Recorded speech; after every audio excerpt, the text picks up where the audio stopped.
देखिए, इसमें वीडियो में आप देख रहे हैं, एक लड़की भाग रही है। पता नहीं ये जॉगिंग कर रही है या फिर कोई घटना इसके साथ घटित हुई है, बहुत तेज़ भाग रही है, पसीने दे रही है ना? ठीक, और ये जंगल से में आ गई, ग्राउंड सा है। दूसरी, ये जो है एक कार चला रही है, ये भी सुंदर नारी है और बड़ी बढ़िया कार, मैगी कार चला रही है। इसके पे मत जाना, इस पे पौंड लिखा हुआ है, पौंड मीन्स पौंड का ऐड नहीं हो रहा है यहाँ पे। है ना? आप समझिए जो सेंस है। और यहाँ इस वाले वीडियो में देखो, ये क्या है कि अभी आजकल जो न्यूज़ में आया था कि गंगा में बिहार में एक जो है फ्लड की वजह से न्यूली कंस्ट्रक्टेड ब्रिज कोलैप्स हो गया, टूट गया। तो इसमें गंगा रिवर में पानी बहुत तेज़ी से फ्लड आई है, तो बहुत तेज़ी से पानी बह रहा है और यहाँ पे एक नए पुल का निर्माणाधीन था, तो वो टूट गया। इन सब का कारण क्या है? देखो, ये जब रनिंग कर रही है ना? ये रनिंग कर रही है तो इसके पास में अपनी एक स्पीड है, कुछ स्पीड से दौड़ रही होगी, ठीक? दूसरा, जब ये भी कार ड्राइव कर रही है तो कार की भी अपनी एक कुछ स्पीड है ना? तो अब ये तीसरा, जब पानी गंगा में तेज़ी से बह रहा है तो इसकी भी अपनी एक स्पीड है ना?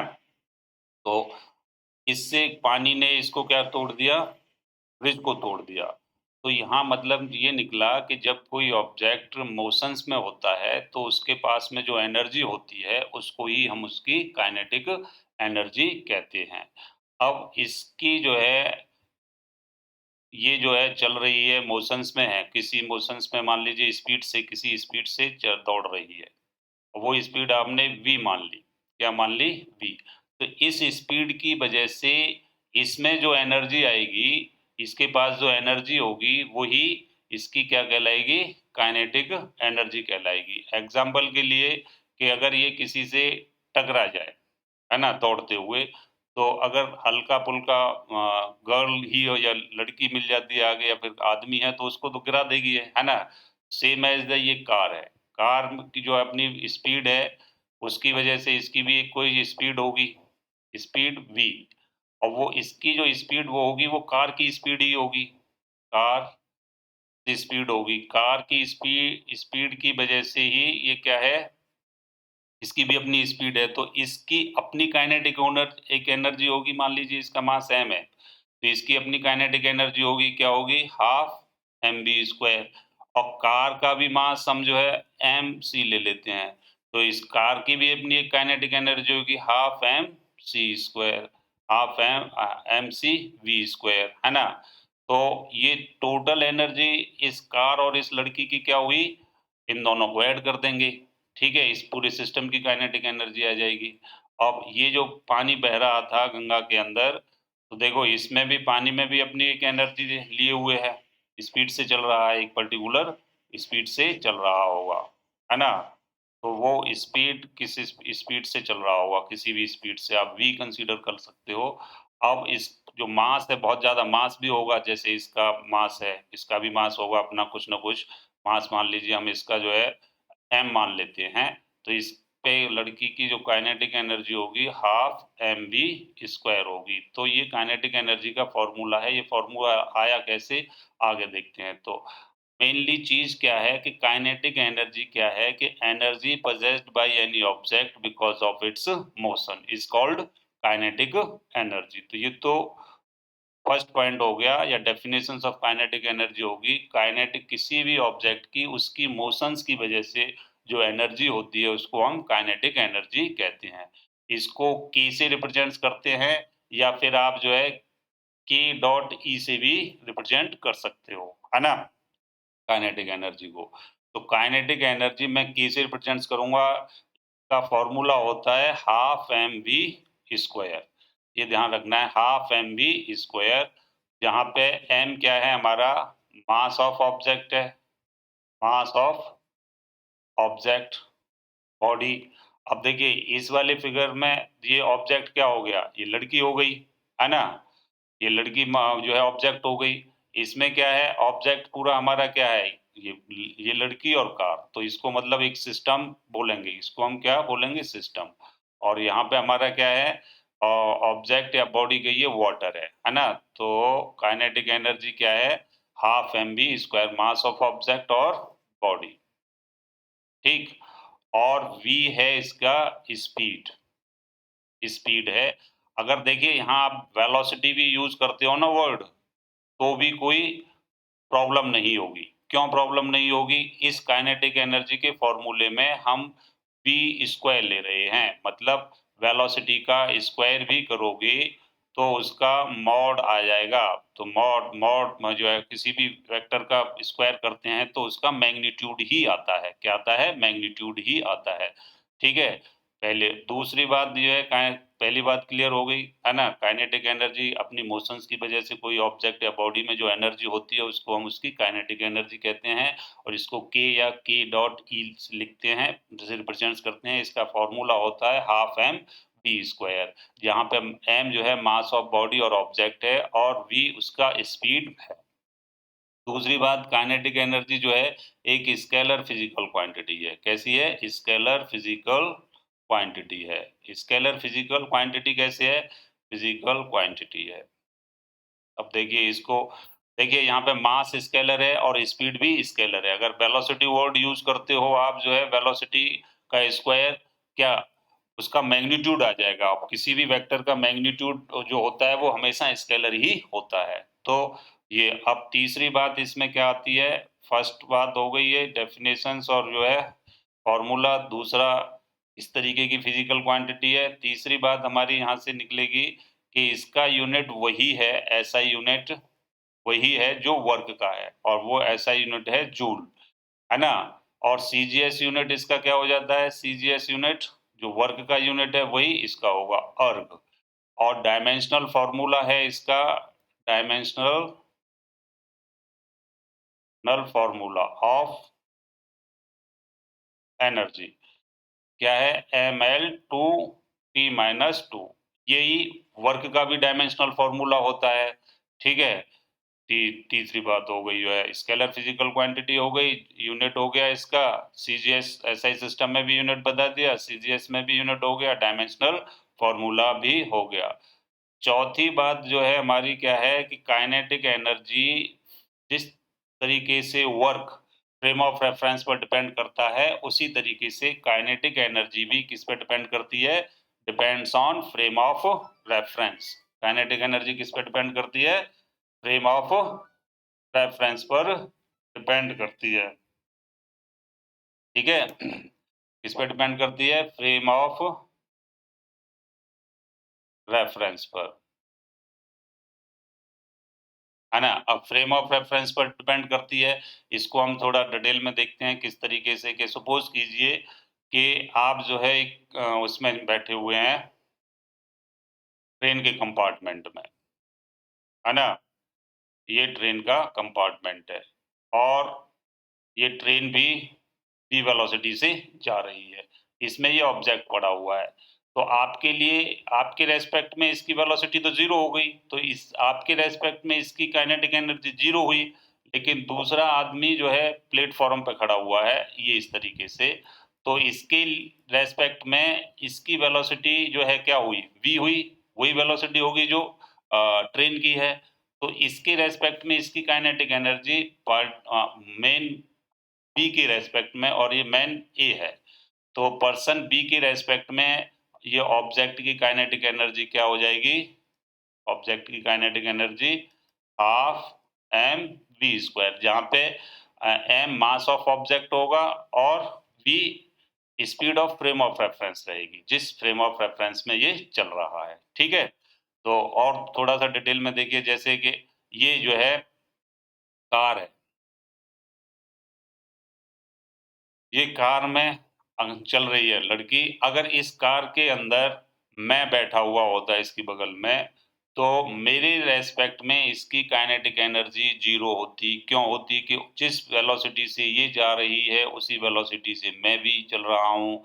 तो हमारी एक-दूसरे की रेस्पेक्ट में वेलोसिटी क्या हुई? 0 हुई। लेकिन कोई बंदा बाहर रोड पे होके खड़ा होके इसे देखता है, तो उसके रेस्पेक्ट में इसकी वेलोसिटी कुछ होगी, कुछ क्या होगी? वही वेलोसिटी होगी जो इस कार की है ना? तो अब इस लड़की का मास मैंने m माना था, तो वो बंदा जो इसको बाहर से देख रहा है, उसके रेस्पेक्ट में इसकी काइनेटिक एनर्जी हो जाएगी mass of the curl into velocity of car. ठीक है?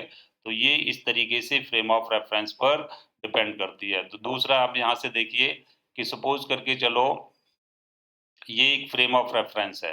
क्या है? फ्रेम ऑफ रेफरेंस, है ना? ये एक फ्रेम ऑफ रेफरेंस है। इसको मैंने F1 कंसीडर कर लिया, F1, और दूसरा फ्रेम ऑफ रेफरेंस है ये F2, है ना?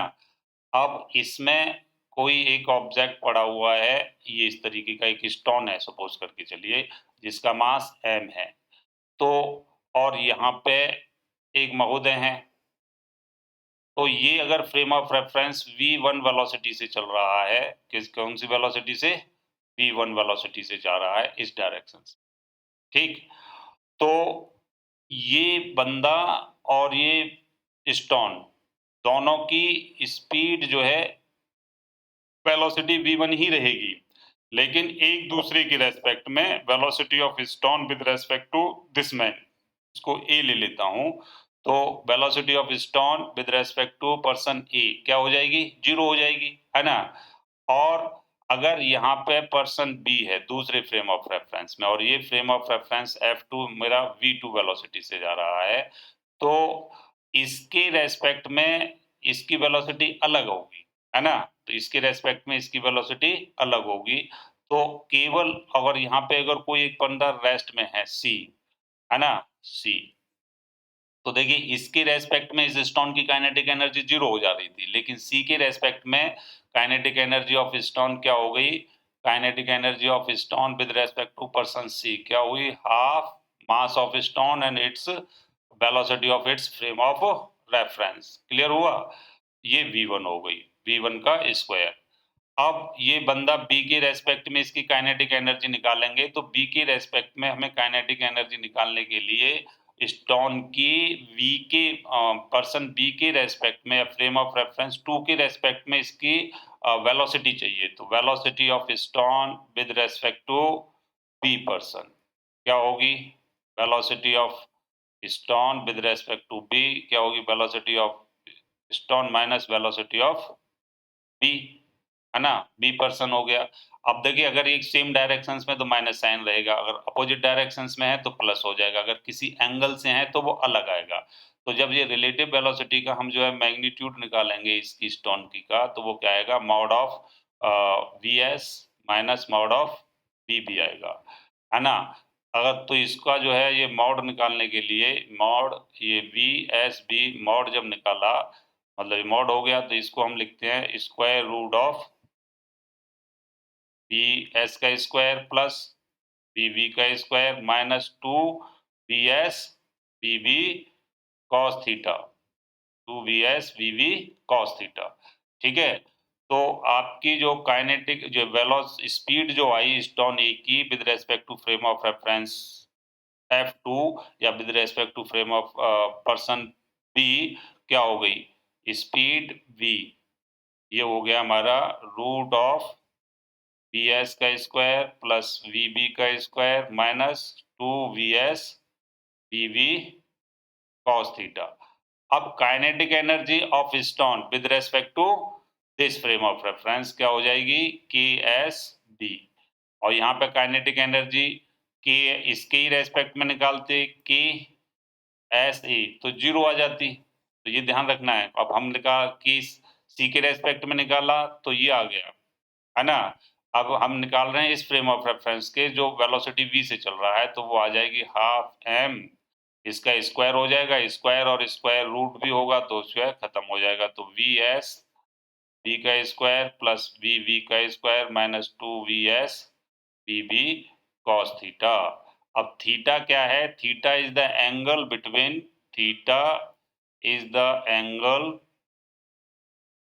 एंगल बिटवीन, किस किस के बीच में एंगल है थीटा?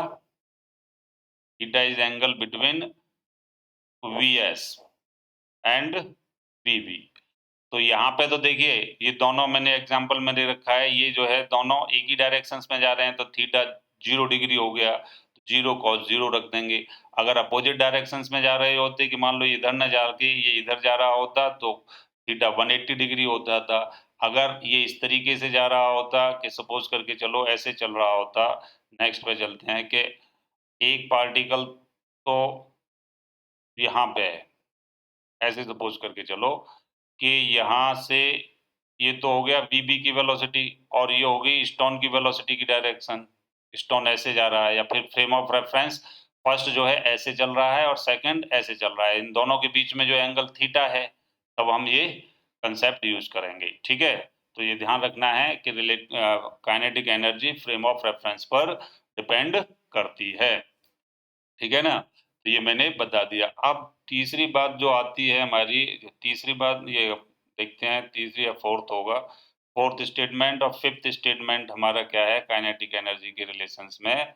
कि फोर्थ स्टेटमेंट है about the kinetic energy. Kinetic energy जो है इज इक्वल टू होती है, kinetic energy is equal to the work done by virtue of motion, work done by the body by virtue of its motion, work done है ना, work done by the body by virtue of its motion, by virtue of its motion, अपने गुण के motions के गुण के कारण जो बॉडी काम करती है उसको ही हम काइनेटिक एनर्जी कहते हैं।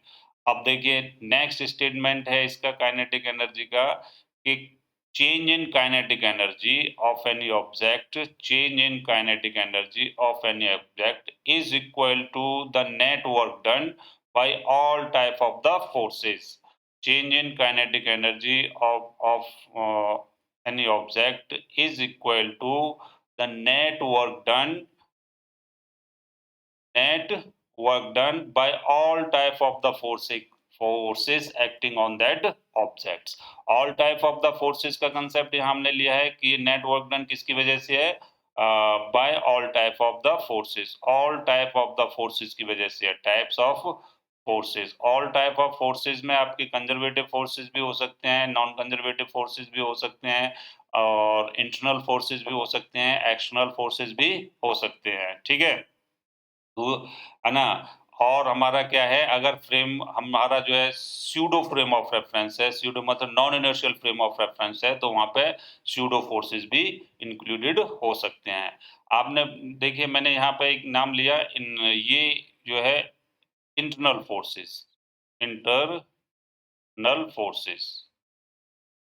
हाँ ना, तो इंटरनल फोर्सेस एक सिस्टम ऑफ पार्टिकल्स के जो है पे लगते हैं, उसके अंदर के फोर्सेस होते हैं, है ना? उसके अंदर के फोर्सेस होते हैं, तो इंटरनल फोर्सेस पार्टिकल जो है नेट वर्क डन तो 0 होता है इंटरनल फोर्सेस की वजह से, लेकिन वो इसकी काइनेटिक एनर्जी को चेंज करते हैं। ये ध्यान रखने की बात है, बहुत इंपॉर्टेंट है, कॉन्ट्राडिक्टरी है, कई बार क्वेश्चंस में आता है असर्शन एंड रीजनिंग में कि internal forces the work done by the internal forces of a system of particle is 0 but they change it's kinetic energy. Example के लिए देखिए आपने जो है ओ माई गॉड मूवी देखा होगा, उसमें एक डांसिंग कार देखी होगी, डांसिंग कार, है ना? जब वो इधर से मतलब घूम रहा होता है, तो उसमें क्या है, कार हिल रही होती है ना?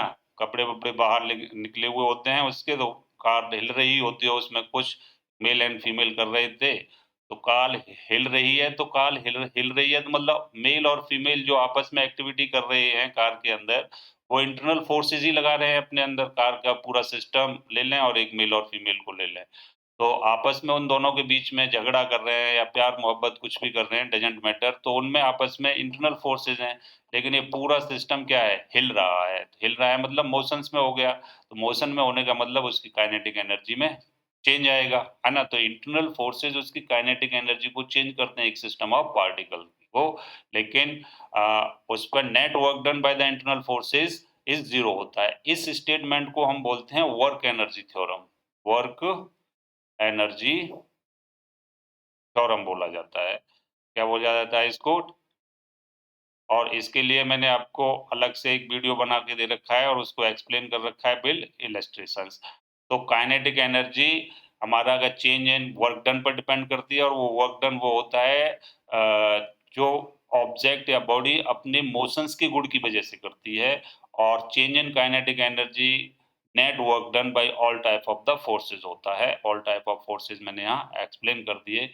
अब देखिए इसको आप प्रूव कर सकते हैं, इस वाले को दोनों ही केसेस में जो है कांस्टेंट फोर्सेस में और वेरिएबल फोर्सेस में।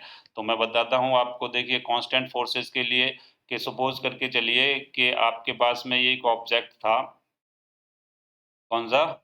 ये ऑब्जेक्ट था, है ना? तो ऑब्जेक्ट था, इस पर आपने एक फ़ोर्स लगाया। क्या लगाया? फ़ोर्स लगाया। इसके लिए मैं आपको एक वीडियो दिखाता हूँ, है ना? देखिए, मैं इसकी बात कर रहा था कि इसमें वर्क एनर्जी वाले में भी है, वर्क वाले हैं। अब देखो इसमें क्या है, ये सुपर गर्ल है।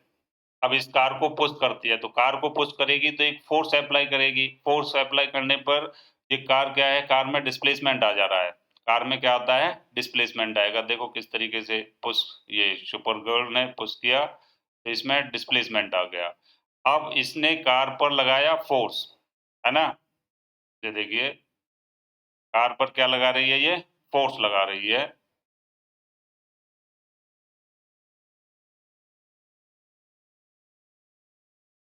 हुँ, दोबारा से रिप्ले कर देंगे। कार पर फ़ोर्स लगा रही है।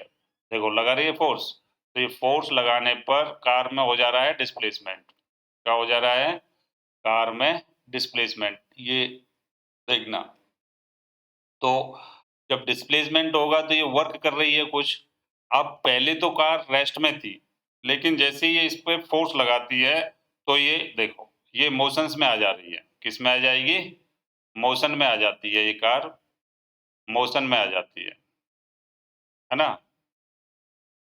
देखिए ये फ़ोर्स लगा रही है इस पर, फ़ोर्स लगाने पर कार में हो जाता है डिस्प्लेसमेंट, और डिस्प्लेसमेंट होने पर कार मोशंस में आ जाती है। इनिशियली कार रेस्ट में थी, u इक्वल टू 0 या फिर v इनिशियल उसका क्या था? 0 था, लेकिन उसने फ़ोर्स लगाया उस पर F, और F फ़ोर्स लगाने पर सपोज़ करके चलो उसमें डिस्प्लेसमेंट आ गया s, तो उसने वर्क किया इतना FWS, मैं बता दूँगा अभी इसको डिटेल में। और उसकी वेलोसिटी पहले तो 0 थी, v फाइनल से क्या हो गई? v हो गई। क्या हो गई? v फाइनल से v हो गई। और इसको तो यही है, तो इसमें work done is equal to change in kinetic energy, work energy theorem हो जाती है। देखिए कि मान लो कि आपने जिस पर कोई ऑब्जेक्ट इनिशियल स्पीड से चल रहा था, उसकी इनिशियल स्पीड हमारी क्या थी? vi थी। है ना? और उस पर F फ़ोर्स लगाया, कितना फ़ोर्स लगाया? F फ़ोर्स लगाया, और जिसकी वजह से उसकी वेलोसिटी vi से क्या हो गया? v फाइनल हो गया। हमने फ़ोर्स लगाया वेलोसिटी की डायरेक्शंस में, तो v वेलो फाइनल बढ़ गई। इन्हीं अब ये कम भी हो सकती है, ऐसा नहीं है कि यही हो, ये भी हो सकता है। अगर उसके अपोज़िट डायरेक्शंस में फ़ोर्स लगाएँगे तो वेलोसिटी घट जाएगी, है ना? तो ये जो है फ़ोर्स लगाने पर ऐसा नहीं है कि ये एकदम इंस्टेंटली वहीं खड़े-खड़े जो है VI से VF हो जाए। कुछ डिस्टेंस ट्रैवल करना पड़ेगा, उसको कुछ डिस्प्लेसमेंट होना पड़ेगा, तो उसका डिस्प्लेसमेंट हमारा कितना रहा? ऑब्जेक्ट का S रहा, या बॉडी का, और मास ऑफ बॉडी M हो गया, M था। तो work done by this force is equal to क्या हुआ? F इंटू S हो गया। और F हमारा न्यूटन्स लॉज़ ऑफ मोशन से क्या होता है? ma होता है, इंटू S लिख देंगे इसको। तो ये MAS आ गया। तो work done by the object is work done by this force on the body becomes MAS। Force F is equal to ma होता है। Force F is equal to ma, ये डाल दी वैल्यू, यहाँ से ही आ गई।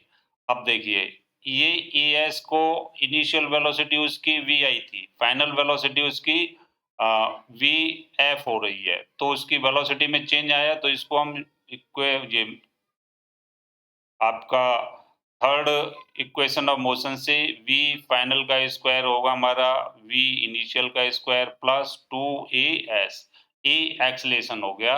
तो यहाँ से हम जो है 2as की वैल्यू फाइंड आउट कर लेंगे इस रिलेशन से। तो 2as हमारा क्या आ जाएगा? 2as is equal to v final का स्क्वायर माइनस v इनिशियल का स्क्वायर। और एएस चाहिए हमें, तो एएस इज इक्वल टू क्या रहा जनाब, वी फाइनल का स्क्वायर माइनस वी इनिशियल का स्क्वायर बाई 2। ये वैल्यू हम डाल देंगे यहाँ पे, ये इक्वेशन 1 में एएस की यहाँ से। तो W इज इक्वल टू क्या आया हमारा, एम एएस की जगह पे V final square minus V initial square by 2। तो देखिए आपका ये हो गया half of M V final square minus half of M V initial square. तो work done is equal to क्या हुआ, चेंज इन काइनेटिक एनर्जी। इसको आप जो है के फाइनल बोल लेंगे, ये के फाइनल हो गई और ये हमारी के इनिशियल हो गई। तो work done is equal to K final minus K initial. इस तरीके से हम ये वर्क एनर्जी थ्योरम को ड्राइव कर सकते हैं।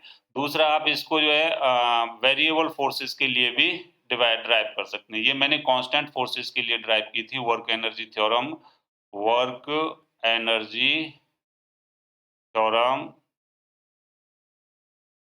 For constant forces, constant force.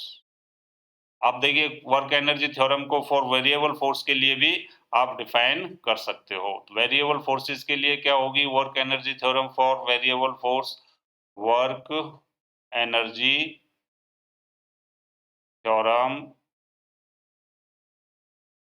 For variable force.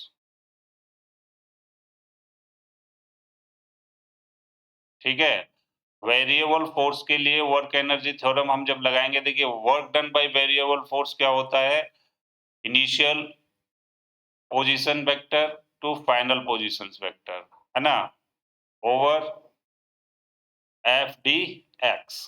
1 dimension में ले लेते हैं, वैसे एफ डी एस आता है S1 टू S2 हो जाएगा यहाँ पे, ये ध्यान रखना है बस, और कोई प्रॉब्लम नहीं है। तो यहाँ से आपने क्या कहा, एफ को आप क्या लिख सकते हो, एफ को क्या लिखा जा सकता है, न्यूटन्स लॉ ऑफ मोशन से M A, F is equal to M A होता है डी एक्स। अब देखिए जो ए है एक्सलेशन है, तो एक्सलेशन की D V by D T definition आपने पढ़ी, एक और होती है एक्सलेशन की V D V by D X, D V by D X. इसको आपके जो है acceleration motion in straight line में बताया गया है, D V by D X होती है। वहां पे देख लेना उस वाले वीडियो में, मोशन इन स्ट्रेट लाइन में, उसमें दे रखा है एक्सलेशन के दोनों ही जो है D V by D x.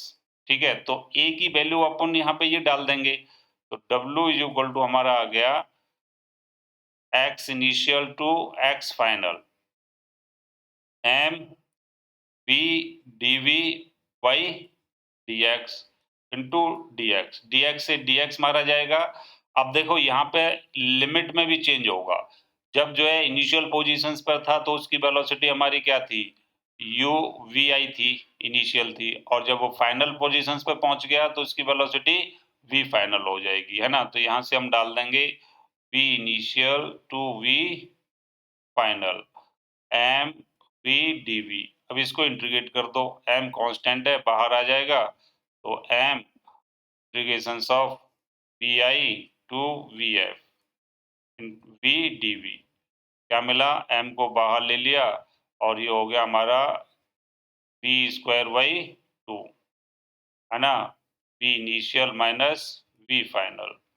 तो एम बाई 2 वी फाइनल का square M by 2 V initial का स्क्वायर। तो वर्क डन बाई ये इनिशियल फाइनल काइनेटिक एनर्जी हो गई और ये इनिशियल काइनेटिक एनर्जी हो गई, is also work done by variable force is also change in kinetic energy, this becomes the work energy theorem. ठीक है, अब देखिए जब किसी ऑब्जेक्ट में जब जो है मोशन होती है, तो उसमें काइनेटिक एनर्जी के साथ साथ में एक और फिजिकल क्वांटिटी आ जाती है जिसे हम बोलते हैं लीनियर मोमेंटम। क्या बोलते हैं, लीनियर मोमेंटम।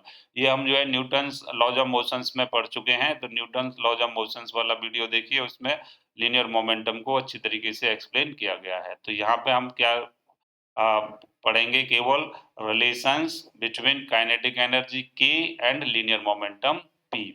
तो लीनियर मोमेंटम की डेफिनेशंस से क्या होता है, mass into velocity. Linear momentum of any physical quantity is defined as mass and its velocity, है ना?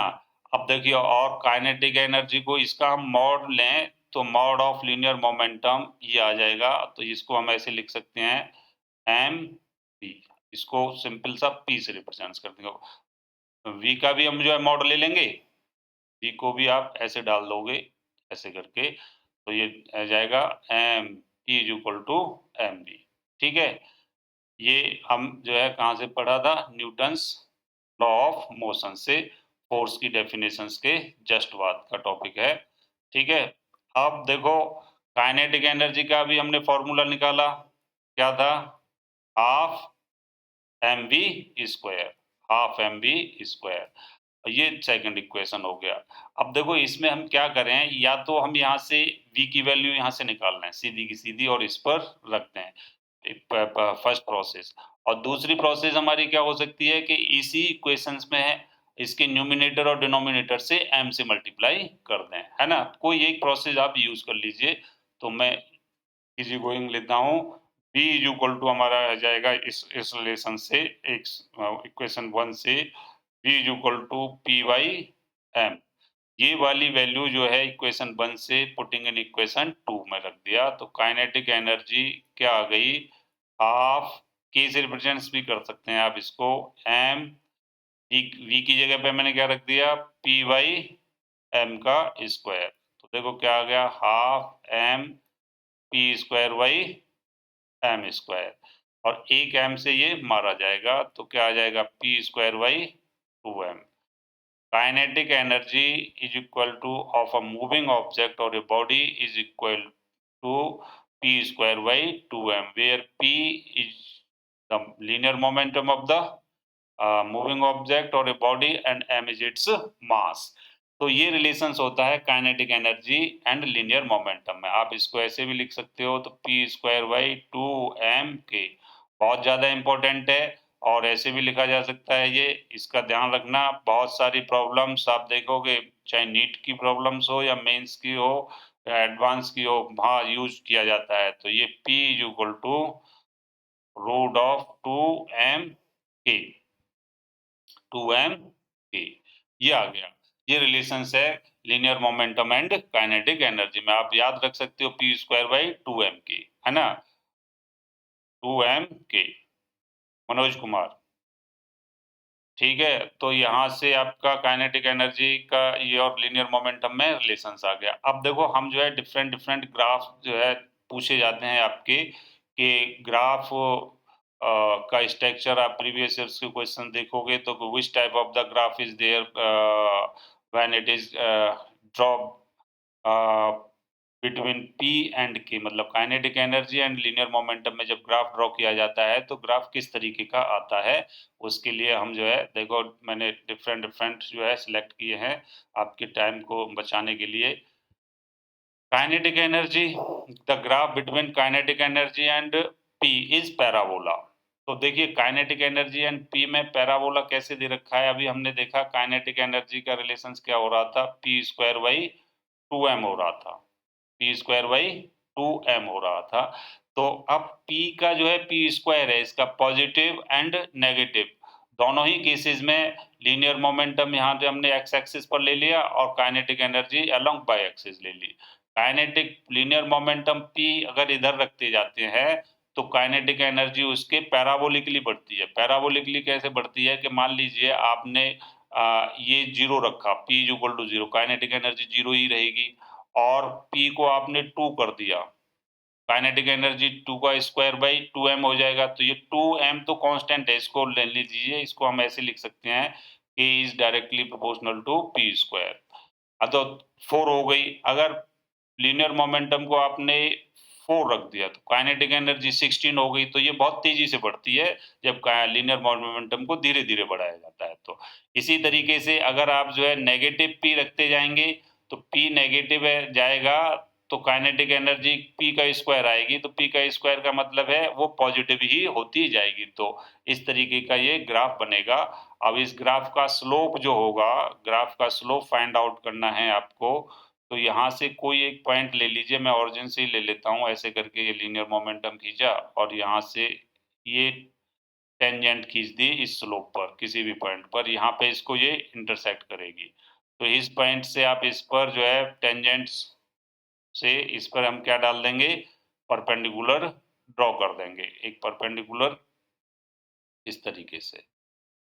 तो ये आपके पास में एक ट्रायंगल बन गया और इस ट्रायंगल का या कहिए कि इस टेंजेंट का स्लोप जो होगा, स्लोप ऑफ दिस टेंजेंट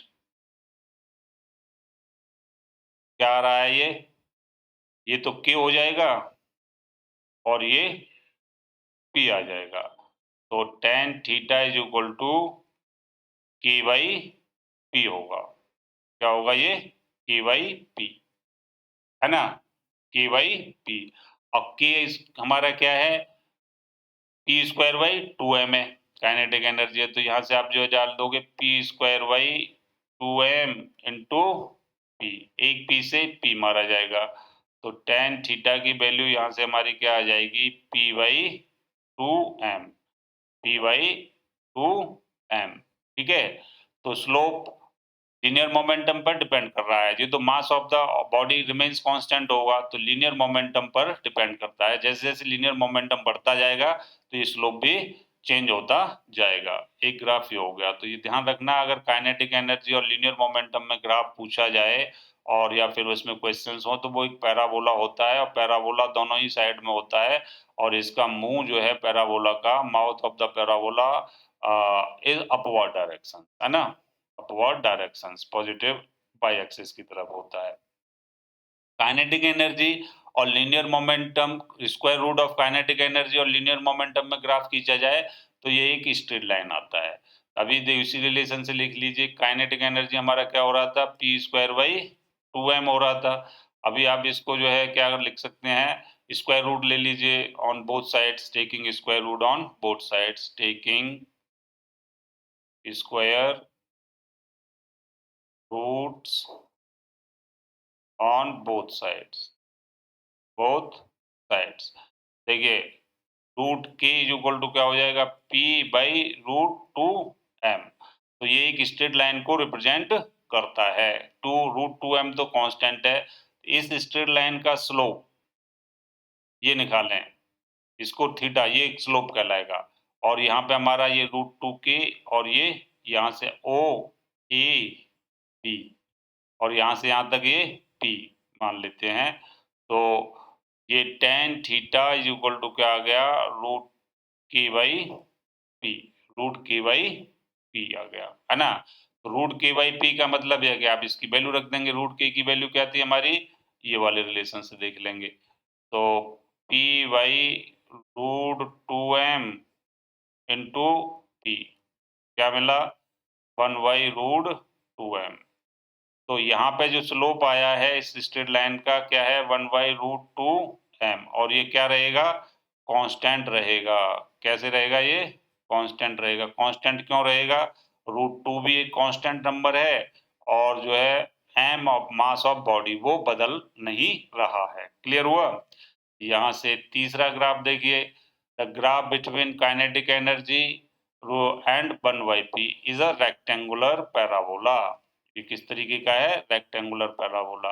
अभी हमने देखा काइनेटिक एनर्जी रूट के इक्वल टू क्या हो रहा है हमारा, पी बाई रूट 2m है, लेकिन हमने यहाँ पे इसको रेसिप्रोकल के फॉर्म में खींचा है। किसके फॉर्म में खींचा है इसको, रेसिप्रोकल के फॉर्म में खींचा है, तो इस रिलेशन से हमारा ये ग्राफ इस तरीके से आएगा। और इसका स्लोप फाइंड आउट करना हो तो देखो यहाँ से एक ऐसे खींचेंगे और ये एक टेंजेंट ऐसे जा रही है इस तरीके से, इस पॉइंट पर ये इस तरीके से चली जाएगी, इस पॉइंट पे जो टेंजेंट है उस पर यहाँ पे परपेंडिकुलर ड्रॉ कर देंगे। ये तो हो जाएगा हमारा 1 बाई पी और ये हमारा हो जाएगा रूट के, और यहाँ से जो स्लोप आएगा ये थीटा जो आएगा वो हो जाएगा, थीटा हो गया, इसका टेंजेंट निकालेंगे, tan theta is equal to root K over 1 by P. तो इस तरीके से इसका स्लोप आता है रूट के और पी में, तो ये भी ध्यान रखने की बात है ना। तो बस इतना ही था आज की क्लास का काइनेटिक एनर्जी का। अब जो नेक्स्ट वीडियो होगा वो problems based on the kinetic energy होगा। मैं कुछ बहुत छोटा हुआ वीडियो 15 से 20 मिनट का केवल, उसमें काइनेटिक एनर्जी और लीनियर मोमेंटम पर बेस्ड प्रॉब्लम्स हैं, उन्हें डिस्कस करेंगे। ठीक है, थैंक यू।